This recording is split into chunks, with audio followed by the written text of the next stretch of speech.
Memory transcription subject. Glim. Venal rescue. Date.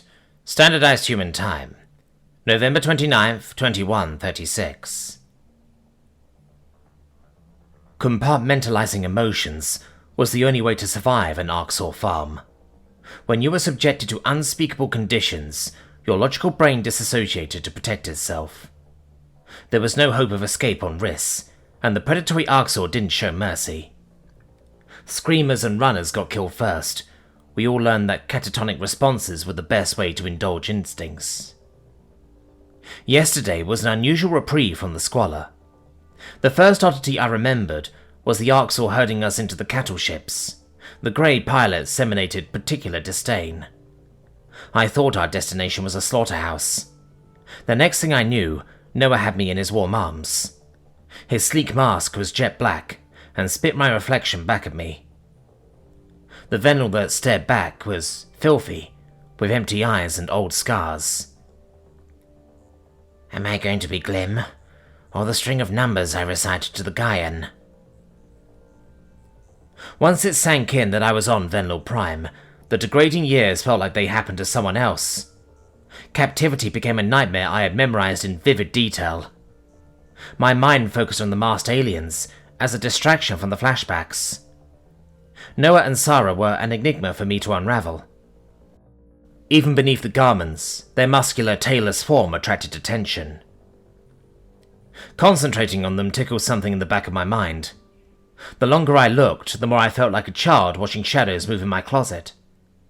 There was something not right with the cues hitting my visual receptors. Additionally, the Gaians behaved as though this program was their brainchild and were elusive on basic questions. That suggested their interference wasn't benign as they disclosed.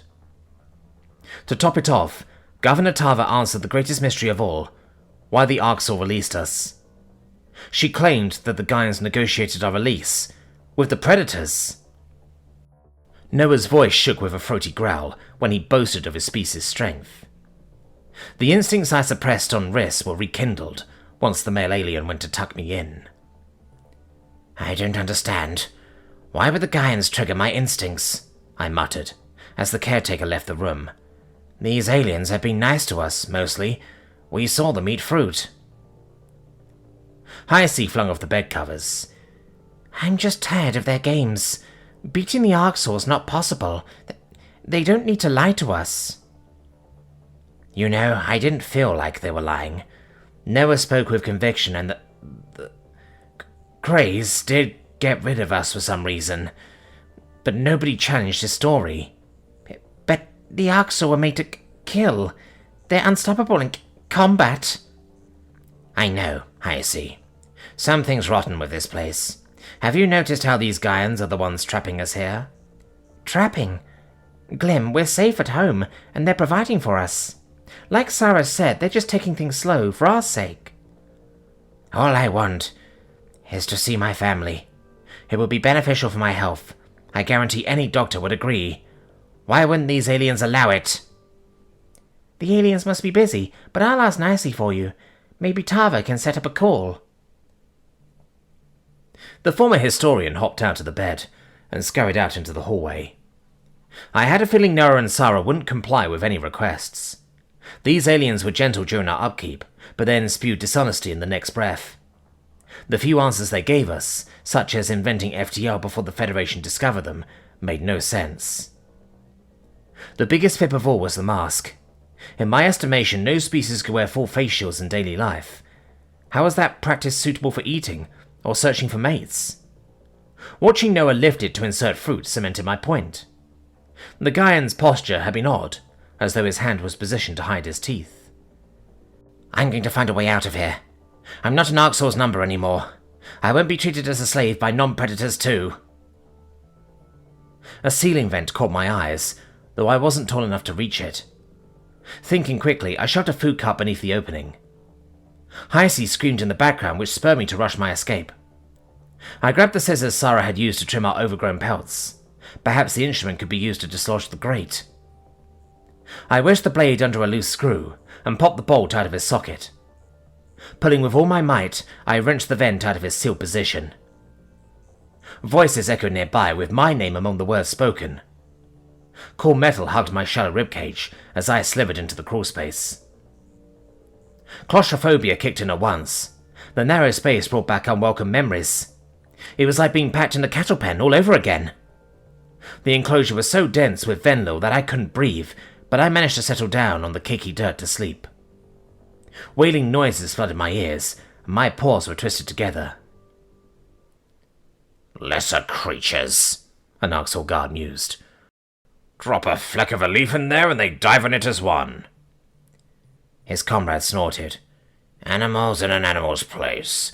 It's a shame their pups can't be eaten twice. They scream so wonderfully." All I could manage was to drag myself forward with my paws and hold an internal wail down. Images of the Greys dragging pups away flashed through my mind. Their yellow fangs were on full display as they stomped with the pen and scanned us. Their forward-facing eyes landed near me, triangular slits and alert. I wondered if I was the prize they'd eat fresh today. "I don't want to be prey," I squealed. "Make it stop, please." My forehead connected with a wall, and I winced at the sudden pain. There was no telling how long I'd been moving in a trance, likely a couple minutes. Another grate sat before me, with crisp airflow.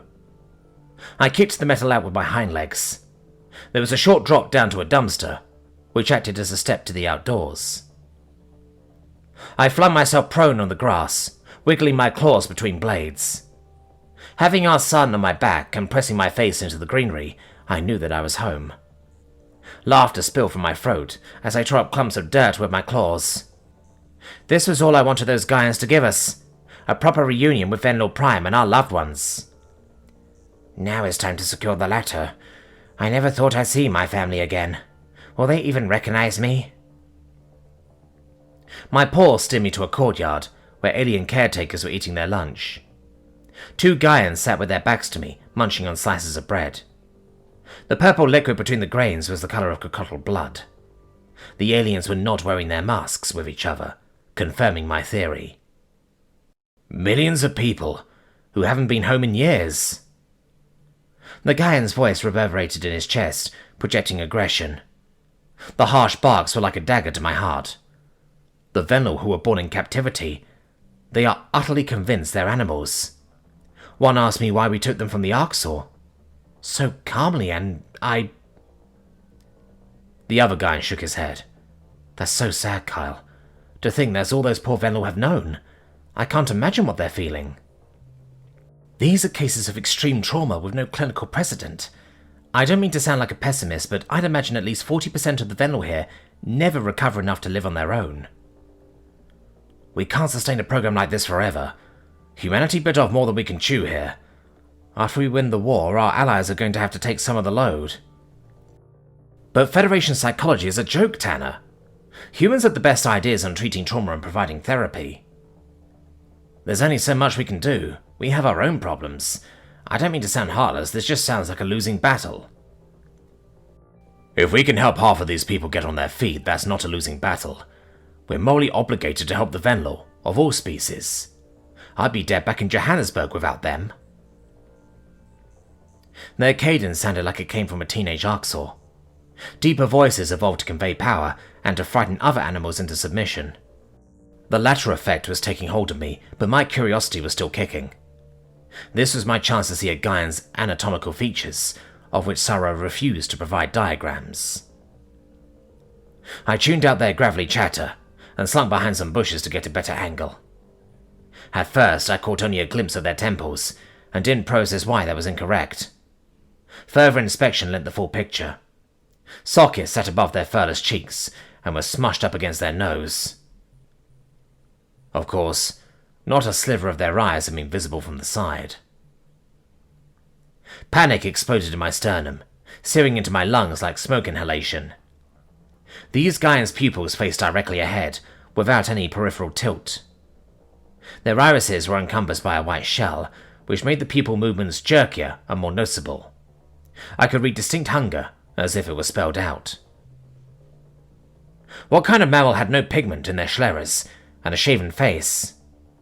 An involuntary shudder rolled down my spine.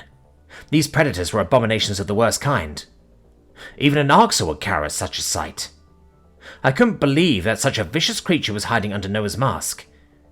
That was Noah, who sat next to me for Jenga, who reminded me I had a name. We're not free at all. Venal Prime has been conquered by predators, I realized. The Arxer transferred us to the custody of a species just like them. The Gaians weren't capable of compassion, and shouldn't tend to traumatize creatures like us. Governor Tava must have convinced them it was beneficial to their diet. Perhaps these hunters allowed sapient cattle to live normal existences until their number was drawn. Happy Venal meant a well-fed entree and unforced reproduction. If this world is a comfortable cattle pen, that means the Gaians might stay away from the cities, I whispered. I've got to find my family, learn how this happened. My legs started running, despite the weakness from years of being penned. Sobbing from despair, I sprinted through the parking lot. There was an occasional glance to ensure the Gaians weren't giving chase. All I could picture was Noah's white cloaked eyes, glistening with hunger and cruelty beneath its mask. Maybe it started growling and left the Jenga game because its appetite was stirred. Predators existed to root out weakness, and to specialize in death and brutality. Their defining instinct was aggression, and their philosophy was survival of the fittest. The rescues, our delicacy must have tantalized them from the start. Governor Tava had done excellent at masking her fear, but that spoke wonders about how long these things had been defiling my world. Venal Prime's capital design was circular, with buildings further from the governor's mansion spread out in increasingly wider arcs. Most residences were in the larger bands, whereas businesses were part of the inner rings. If our facility was the main hospital, it'd be centralized to service the whole district. A block away from the facility, that was why I encountered dive bars and hotels, alongside increased foot traffic. Maybe there was a place to seek refuge in the commercial plaza. The panic was beginning to subside, but I needed time to process my responses. For one, what happened to other controversial exterminators? Answers were next on my agenda. It wasn't clear if any Venal were resisting the predators. I staggered into a local brewery, spotting mounted holoscreens through the window. The establishment wasn't busy, but a Venal bartender looked up as I entered. Perhaps she could lend me her holopad so I could call my aunt. Aunt Thema took me in after my mother died, and parented me to adulthood. If anyone would tell me the truth of the Venal collapse, it would be her. The bartender perked her ears up. Hello, good sir. What can I interest you in? Our special today is grapefruit-flavoured malt liquor. Authentic predator taste and a Venal drink. I gaped at her for several seconds, throwing a terrified glance at the tap spouts behind the counter. The bar's patrons were giving me odd looks as they noticed my emaciated ribs. My feet suddenly felt unsteady, and I sank into a bar stool. The barkeep pinned her ears back in concern before handing me a glass of water. I lapped down the liquid. Thanks, bartender, but predator taste, you said? Yep, the human farms nearby are making a pretty credit with exotic fruits, she replied cheerily. Most of the crops go back to Earth, but Venal businesses buy up the leftovers. I caressed the empty water glass, trying to process her unabashed explanation. This human word was one I caught first from the snacking Gaians, and now in reference to predator farms, whatever that meant. Maybe their species name wasn't Gaian, it must be human. If they lied about everything else, why wouldn't the moniker be false? The fact that predators grew fruit was odd, but Noah and the lunching humans had shown that they varied their diet with plants. Any surplus growth could go to the cattle. I assumed they had a sizable population on their world. Why would Venal businesses market cattle feed beverages, though? What ghastly price was needed to buy fruit from a hunter? You trade with them? Are you insane? I hissed. I won't tolerate racism in this establishment. The bartender bared her teeth at me and swiped my glass away. I sponsored a human refugee, bless his heart.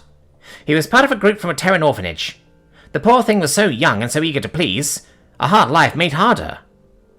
Refugee? I don't understand. Everyone knows why humans came here. What they lost. Are you okay, sir? Fine. Sorry, just having a rough day.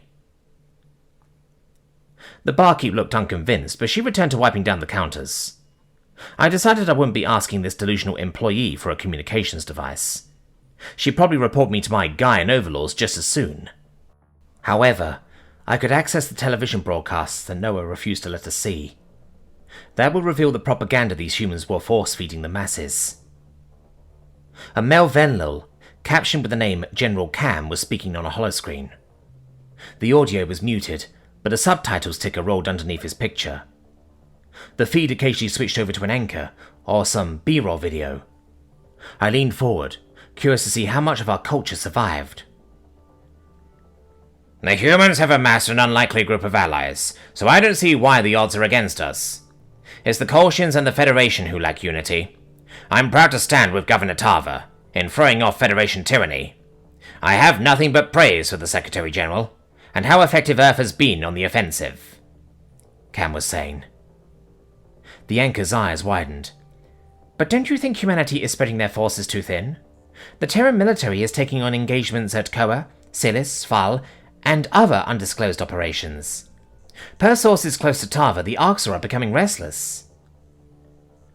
If you're asking why we don't hit Arthur right away, it's because humans are patient hunters. We have to trust our friends. The Arxor, believe it or not, are invaluable in supplementing our fleet. Horror flooded my chest as I listened to the matter-of-fact discussions of a galaxy-wide war. The media was a state-run television channel now, where our generals surfaced to brag about the Predator's conquest. General Cam was spinning this narrative of friendship, while talking about conflict with the entire Federation. These humans must be forcing us to be slaves for their militaries.